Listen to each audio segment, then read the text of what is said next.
రెండవ అధ్యాయము సాంఖ్య యోగము 33వ శ్లోకము. అథ చేత్వమిమం ధర్మ్యం సంగ్రామన్న కరిష్యసి తతస్వధర్మం కీర్తిం చ హిత్వా పాపమవాప్స్యసి.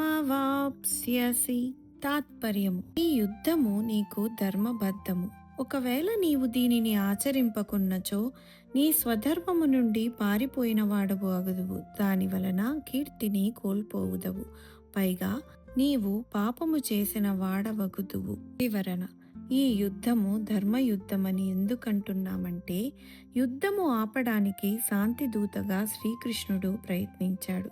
పాండవులు కూడా శాంతిని కోరుకున్నారు. అయినా సరే యుద్ధము తప్పనిసరిగా జరిగింది కాబట్టి ఇది ధర్మయుద్ధము అనబడింది. ఒకవేళ అర్జునుడు ఈ యుద్ధము చేయక వెనుదిరిగినట్లయితే, అర్జునుడు కులక్షయము జరగడం ఇష్టం లేక తన సొంత వారిని చంపడం అధర్మము కాబట్టి యుద్ధము చేయకుండా వెళ్ళిపోయాడు అని ఎవరూ చెప్పుకోరు. అతడి మంచి కోసమే యుద్ధము చేయడం ఆపివేశాడని ఎవరూ అనుకోరు. అతడు తన కర్తవ్యాన్ని నిర్వర్తించటం చేతకాక ధర్మాన్ని కూడా నిర్వర్తించలేని అసహాయుడని, చేతకాని వాడని, తను సంపాదించిన కీర్తిని కూడా పోగొట్టుకోగలడని భగవంతుడు గుర్తు చేస్తున్నాడు. 34వ శ్లోకము. అకీర్తించాపి భూతాని కథయిష్యంతి తే వ్యయాం సంభావితస్య చ కీర్తిర్మరణాదతిరిచ్యతే. తాత్పర్యము: లోకులెల్లరును బహుకాలము వరకును నీ అపకీర్తిని గూర్చి రకాలుగా చెప్పుకొందురు.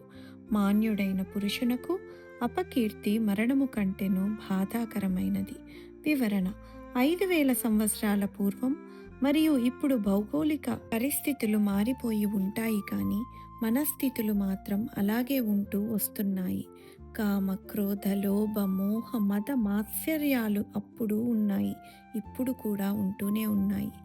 అర్జునుడు యుద్ధం చేయక వెనుతిరిగినట్లయితే అతడి అసమర్థత గురించి, పారిపోయిన పరిస్థితులను గురించి అనేక యుగాల పాటు చెడుగా చెప్పుకుంటూనే ఉంటారు.